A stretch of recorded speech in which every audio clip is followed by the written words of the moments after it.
அரசியல் களம், அரசியலை பற்றி அதிகமாக பேசுறதில்ல. அரசியல் நமக்கு ரொம்ப தூரமாக இருக்குது. இருந்தாலும் இன்னைக்கு வெற்றி பெற்றிருக்கக்கூடிய தமிழ்நாடு வெற்றி கழகத்தின்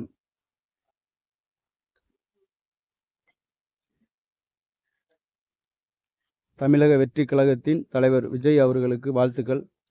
அடுத்ததாக தமிழ்நாட்டோட முதலமைச்சர் ஆக போகிறாங்க. பதவி ஏற்கட்டும், சந்தோஷம்.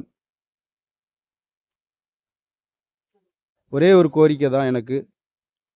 ஏன்னா இன்னைக்கு முகம் தெரியாத 100க்கும் மேற்பட்டவங்க எம்எல்ஏ ஆகியிருக்காங்க.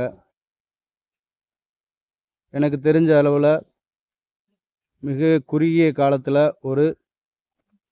என்ன போன்ற ஒரு ஜோதிடரோட ஆலோசனையில் ஒரு 5 வருஷத்துக்குள்ளே கட்சி ஆரம்பித்து கட்சியை வளர்த்து ரத்தன் பண்டிட் முழுக்க அவர் தான் பின்னாடி இருந்து இயக்கிக்கிட்டு இருக்காரு. உண்மையிலே ஒரு ஜோதிடரால் இவ்வளோ பெரிய மாற்றத்தை கொடுக்க முடியுமா அப்படின்னா கொடுக்க முடியுது. ஏன்னா இன்றைக்கி மட்டும் இல்லை, இதுக்கு முன்னாடி இருந்த மிகப்பெரிய தலைவர் எல்லாமே ஜோதிடருடைய ஆலோசனைப்படி தான் அரசியல் நடத்திக்கிட்டு இருந்திருக்காங்க. அரசியலும் அப்படி தான் நடந்துக்கிட்டு இருக்கு.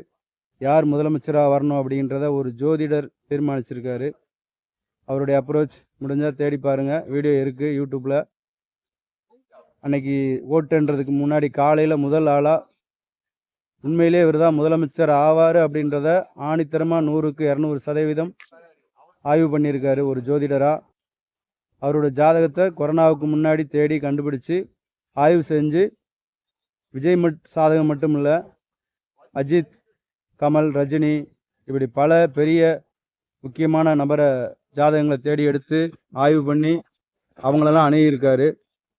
அப்படி அணுகுனது தான் இன்றைக்கி இருக்கக்கூடிய முதலமைச்சராக போகக்கூடிய விஜய் அவர்களும் மக்களுக்கு நல்லது செய்யணும் அப்படின்ற எண்ணத்தோடு வந்திருந்தாலும் மக்களுக்கு இலவசத்தை கொடுத்து மக்களை முட்டாளாக்காமல் மக்களை மழுங்கடிக்காமல், ஏன்னா திறமையானவங்களுக்கு என்றைக்கும் எப்படி இன்றைக்கி ஒரே ஒரு பெயரை மட்டும் சொல்லி அரசியலில் மிகப்பெரிய இடத்துக்கு வந்திருக்காங்களோ 100க்கும் மேற்பட்டவங்க விஜய் மட்டுமே தான் தெரியுது. விஜயை தாண்டி அவங்களுக்கு வேறு எதுவுமே தெரியல. அப்படி இருக்கும்போது இன்னைக்கு தொடர்ந்து சுத்தம் இல்லாத, சுகாதாரம் இல்லாத, ஒழுக்கம் இல்லாத ஒரு மக்களை பார்க்க முடியுது. மதுவுக்கு அடிமையாகி இருக்கக்கூடிய, போதைக்கு அடிமையாக இருக்கக்கூடிய, தவறான மொபைல் பழக்க வழக்கங்களுக்கு அடிமையாக இருக்கக்கூடிய குழந்தைகள் முதற்கொண்டும் இன்றைக்கி தவறான பழக்கம் அப்படின்னா இன்றைக்கி மதுவுக்கு அடுத்து மொபைல் வந்துருச்சு. இந்த மொபைல் தான் இன்றைக்கி இவ்வளோ பெரிய மாற்றத்தை கொண்டு வந்திருக்கு. ஏன் அப்படின்னா இன்றைக்கி இன்ஸ்டாகிராமில் பார்த்துட்டு சின்ன குட்டி பசங்க கூட விஜய்னு சொல்கிறாங்க. அது நல்ல மாற்றமா கெட்ட மாற்றமானு போக தான் தெரியும். தெரிஞ்சோ தெரியாமலோ அடுத்து 5 வருஷத்துக்கு நமக்கு முதலமைச்சர் அவரை தான் நம்ம முதலமைச்சர், நாட்டோட முதலமைச்சர். டிவிக்கு கட்சிக்கு தலைவர் மட்டும் இல்லை. அப்போ தொடர்ந்து நடக்கக்கூடிய அடுத்து வரக்கூடிய 5 வருஷத்துக்கு நடக்கக்கூடிய அனைத்து அரசியல் நிகழ்வுகளும் நமக்கு வேணும்னாலும் வேண்டானாலும் அவர் தான் முதலமைச்சர். அதனால் முதலமைச்சருக்கு என்னோடய கோரிக்கை, சுத்தமாக ஒரு வீடு எப்படி இருக்கணுமோ, வீட்டுக்கு வெளியில் துர்நாற்றம் அடிக்குது, பார்கால் குப்பையில் சேர்ந்து கிடக்குது, சுத்தமான ஒரு சுகாதாரம் இல்லை, ரோடை சுற்றி பார்த்தீங்க அப்படின்னா கோழி கழிவுகள் கிடைக்கு, குப்பை கூலமாக இருக்குது.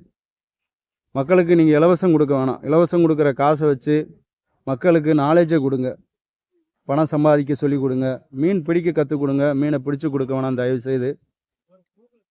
எனக்கு முதலமைச்சர்கிட்ட இருக்க கோரிக்கை அதுதான். ஏன்னா இது பார்க்குற உங்களுக்கும் தெரியும் இன்றைக்கி எந்த அளவுக்கு சமூகம் தவறான பாதையில் போய்கிட்டு இருக்கு அப்படின்னு. அதை எப்படி அவர் மாற்ற போகிறான்னு எனக்கு தெரியல, என்ன ஐடியா இருக்குன்னு தெரியல. இதுநாள் வரைக்கும் ஆண்டுகிட்டு இருந்த திமுக அதிமுகவுடைய அதே கொள்கையை தான் 100% கொண்டு வந்திருக்காரு. மேலும் அடுத்த 20 வருஷத்துக்கு என்ன செய்வாங்களோ அதே கொள்கை தான் அவர்கிட்ட இருக்குது. புதுசாக எந்த கொள்கையும் என்னால் பார்க்க முடியல, புரிஞ்சிக்க முடியல. அதில் ஏதாவது புதுசாக அவர் எதுவும் செய்ய போகிறாரான்னு எனக்கு தெரியல. மிக சுத்தம், ஆரோக்கியம். குழந்தைகளுக்கு இன்றைக்கி படிக்கும்போதே சுத்தமாக இருக்கிறது எப்படி, ஆரோக்கியமாக இருக்கிறது எப்படி, உணவோட முக்கியத்துவம். இன்றைக்கி ஃபாஸ்ட் ஃபுட் கலாச்சாரம் பெருகிக்கிட்டு இருக்குது. அதை எப்படி தடுத்து நிறுத்த போகிறாங்கன்னு தெரியல. ஆரோக்கியம் இல்லாத ஒரு சமூகம் உருவாகிக்கிட்டு இருக்கு. இது அவரோட காலத்தில் வந்து இன்னும் மோசமாக போகக்கூடாது அப்படிங்கிறது தான் என்னோட இது. டாஸ்மார்க் அதிகப்படியான குறைக்கிறதுக்கான வழியோ நிறுத்துறது